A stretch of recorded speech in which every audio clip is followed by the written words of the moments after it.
সংগঠন এবং মূল দলের নেতৃত্বে আমরা আবার রাজপথে অবস্থান নিই। হয়তো তারা থাকবে, আমরা থাকবো, আপনাদের জবাব রাজপথে দেওয়া হবে। যে ওবায়দুল কাদের বাংলাদেশেই গত 3 মাস ছিলেন, গ্রেপ্তারি পরোয়ানা জারি হওয়ার পরে বাংলাদেশে কোথায় তিনি কিভাবে ছিলেন, কেন তাকে গ্রেপ্তার করা হয়নি, বা তিনি কিভাবে পরবর্তীতে বাংলাদেশের সীমান্ত অতিক্রম করেছেন, এই ব্যাপারে আইন শৃঙ্খলা রক্ষাকারী বাহিনীর কাছে একটা ব্যাখ্যা চাওয়া হয়েছে। একইভাবে মন্ত্রিপরিষদের সদস্য যারা আছে ওবায়দুল কাদের সহ বাকিদের ব্যাপারে যারা গ্রেপ্তার আছে, ডক্টর আব্দুর রাজ্জাক, যিনি আগের দিন পর্যন্ত এখানে ওয়ারেন্ট ইস্যু হয়েছিল, প্রোডাকশন ওয়ারেন্ট, তাকে আজকে গ্রেপ্তার দেখানো হয়েছে এবং তাদের ব্যাপারেও তদন্ত কার্য চলমান আছে। এবং এই মন্ত্রীদের মধ্যে বিশেষ করে 2-1 জন উপদেষ্টা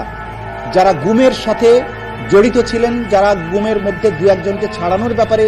ভূমিকা পালন করেছিলেন এবং তাদের এই গোয়েন্দা সংস্থাগুলোর যারা সম্পৃক্ত ছিলেন,